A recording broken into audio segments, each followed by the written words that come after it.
for being here. Every year is so wonderful to see all of you here. And the coverage, I have to say, has been exceptional this year, so we appreciate it. So we have four very good studies today. I think you'll be excited. Our first one is going to be on the Women's Health Initiative. Dr. Rowan Chlebowski will be presenting it. Dr. Chlebowski is Chief of Division of Medical Oncology and Hematology at Harbor-UCLA Medical Center. The study is called Long-term Influence of Estrogen plus Progestin and Estrogen Alone, Use on Breast Cancer Incidence, the Women's Health Initiative Randomized Trials.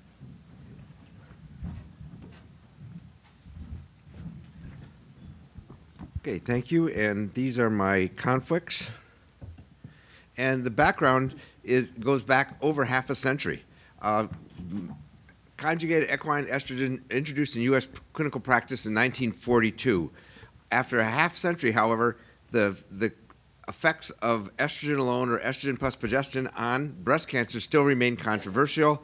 I'm citing these two recent Lancet publications, one of which is a meta-analysis of 58 observational studies, and the Million Women study, which entered 37% of postmenopausal women in the United Kingdom, and both suggest that both estrogen plus progestin and estrogen alone significantly increase breast cancer incidence and significantly increase deaths from breast cancer. Against this background, we present the results from the two Women's Health Initiative hormone therapy randomized trials. These trials were begun entered patients between 1993 and 1998, women between the ages of 50 and 79 years of age, no prior breast cancer, with a mammogram not suggestive of malignancy.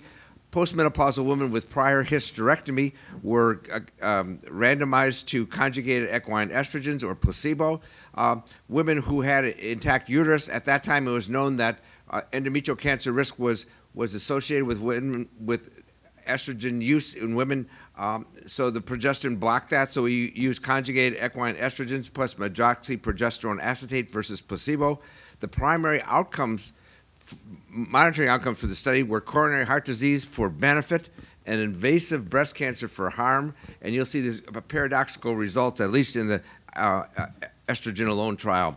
So this is a randomized placebo-controlled double-blind study implemented at 40 U.S. clinical centers. Annual mammograms were protocol mandated.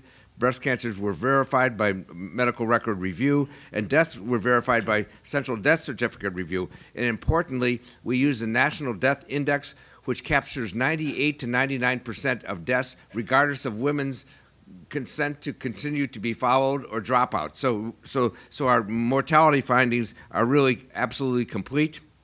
Here's some of the baseline characteristics. Call your attention to the fact that over 20% of the women were entered between the ages of 70 and 79.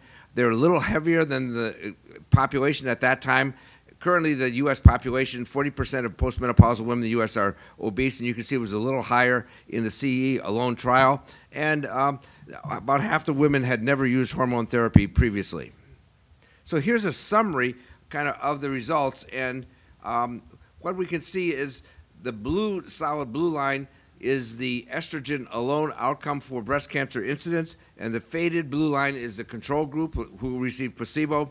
The faded red line is the control group for the estrogen plus progestin trial, and this is the estrogen plus progestin finding. So you can see that CEA alone, after use for 7.2 years, now with 19.2 years follow-up, resulted in a 23% reduction in breast cancer incidence, which was statistically significant, whereas the CE plus MPA ended up increasing breast cancer by 29%, again, statistically significant. We like these curves because they show each dot is a cumulative hazard ratio. The confidence intervals are the vertical bars, and the standard deviations are indicated on the right. So it looked like estrogen plus progestin was reducing breast cancer for the first 5 years, but we have subsequently evaluated and published in peer-reviewed journals in JAMA that actually was a delay in diagnosis interfering with breast cancer mammography. But you can see after 5 years, there is an elevated increase in breast cancer. The use of the drug was only for 5.6 years, but you can see that the increased use above the level is continuing for up to 20 years. So a woman takes estrogen plus progestin for 5 years, and she is exposed to a 20-year risk of increasing breast cancer risk. And you can see it doesn't seem to be leveling off, so one could speculate it will be a lifetime risk for short-term use. Here's a comparable plot looking at CEA alone and breast cancer incidence. And here you can see this is the incidence goes down quite rapidly and stays down. The use here was for 7.2 years. That's the green segment. And what happens is after that use stopped, you can see it went up just a little, and it's staying significantly lower now through 20 years of follow-up. So use of estrogen alone in this population, again, which is a kind of older population than normally used for vasomotor symptom management, results in a statistically significant reduction in breast cancer incidence. Now we'll look at some subgroup analysis. You direct your attention to the right-hand panel, which is a CEA plus MPA trial, looking at breast cancer characteristics. And you can see for, regardless of histology, receptor status, that in all categories, CEA plus MPA resulted in an increased number of breast cancers. And you can see the deaths from breast cancers were increased in the bottom line by 45%. That was of borderline statistical significance. The deaths after breast cancer were statistically significant. If we move to the right panel, we can see that, interestingly, that estrogen CEA alone use decreased, significantly decreased by 55% the frequency of estrogen receptor positive, progesterone receptor negative cancers. These are poor risk cancers. And then we see in the bottom, we can see that deaths from cancer were significantly decreased. So we show this in the breast cancer mortality findings expanded here. So we look first on the left-hand panel, deaths from breast cancer. For CEA plus MPA, we talked about a 45% increase of borderline significance, but CEA alone used a 44% reduction in deaths from breast cancer. Should call your attention to the fact that none of the approved agents for breast cancer risk reduction, tamoxifen, raloxifene, or the agents that have randomized trial support for their use, aromatase inhibitors, have been able to demonstrate a reduction in deaths from breast cancer. So this is a very, very unique finding. And then we look at the deaths after breast cancer. This is deaths from all causes after breast cancer, and it was increased in the CEA plus MPA use, but again decreased in the CEA alone use. So this is oops, I better go back. So this plot looks at follows a number of things together. So the blue line is the year-to-year influence of estrogen alone use on breast cancer incidence. The open circle is the year-to-year use on deaths from breast cancer. You can see they very closely track. Here we're going to look at the breast cancer incidence on E plus P, which you can see it goes up and stays elevated. And then these are the deaths from breast cancer. You can see they're elevated, but many more of the cancers in estrogen plus progestin were not associated with mortality risk. So our conclusions, again, summarizing these 27,000 women followed for 19.2 years in less than 7 minutes, are that use of CEA alone and CEA plus MPA have opposite effects on breast cancer. It's pretty clear when you saw that last slide that they're both going in opposite directions, and surprisingly, effects of short-term 7.2 or 5.6 years of use seem to have effects that are maintained through at least 20 years of follow-up. CEA alone significantly decreases breast cancer incidence and deaths from breast cancer, which persist over decades after discontinuing use. CEA plus MPA significantly increases breast cancer incidence and associated mortality, which persists over a decade after discontinuing use. These findings, in conjunction with other hormone therapy effects and clinical outcomes, should inform clinical decision-making. Thank you.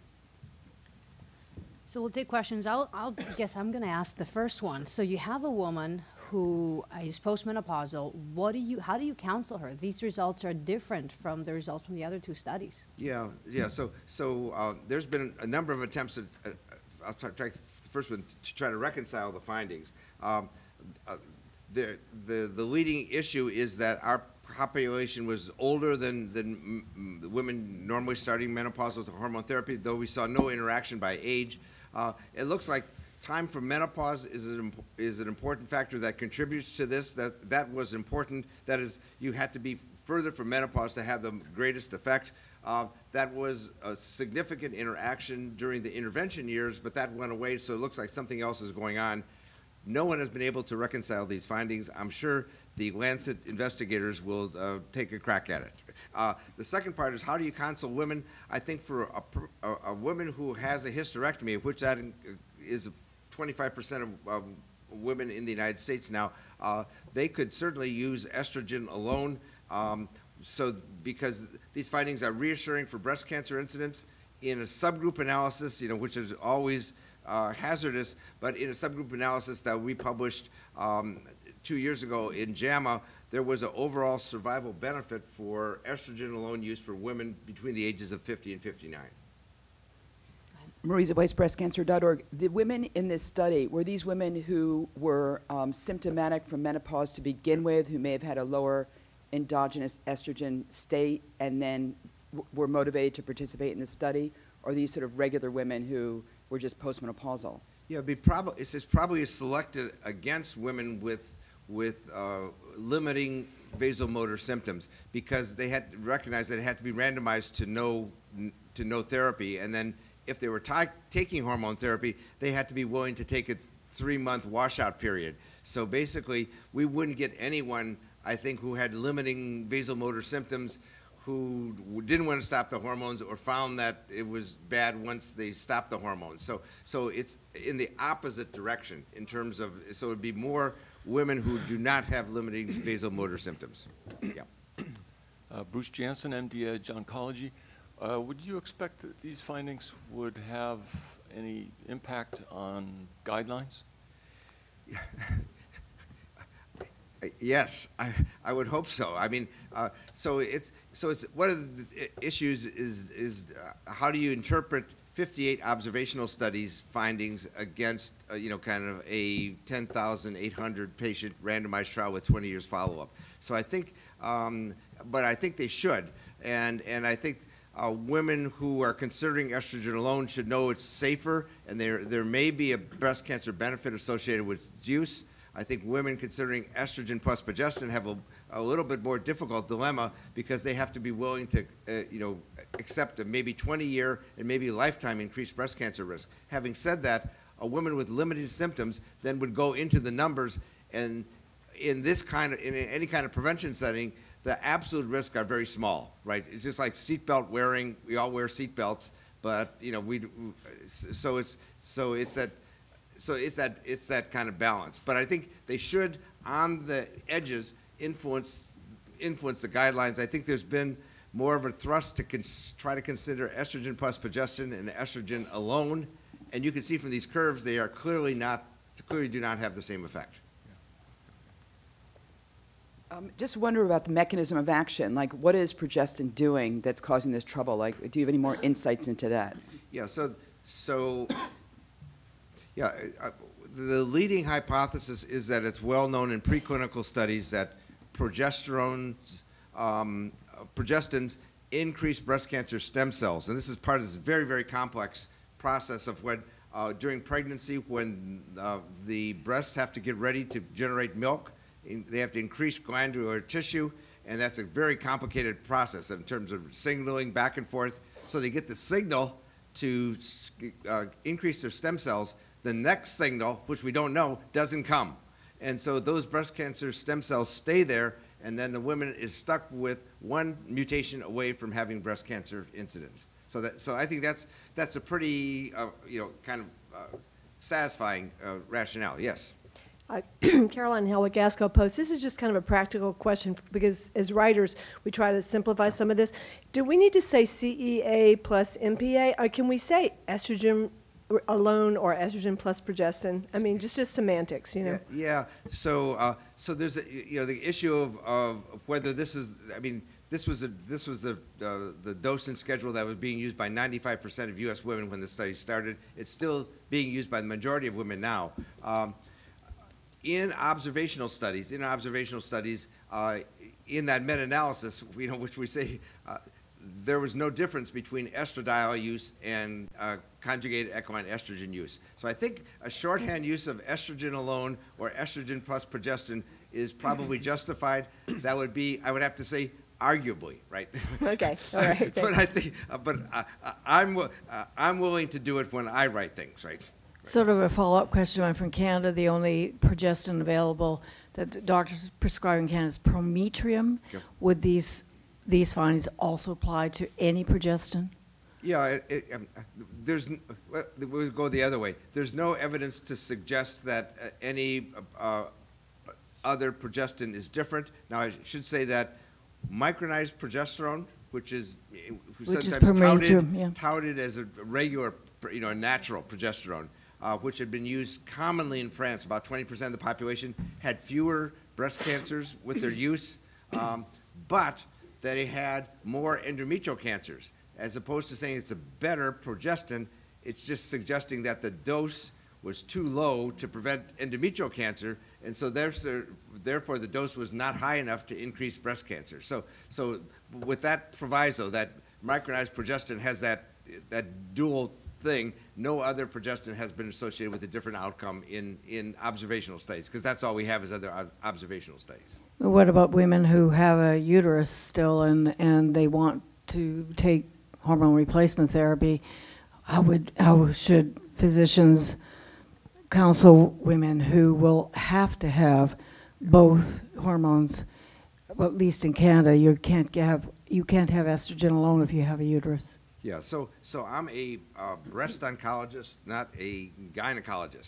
So a woman wouldn't come to me with that question.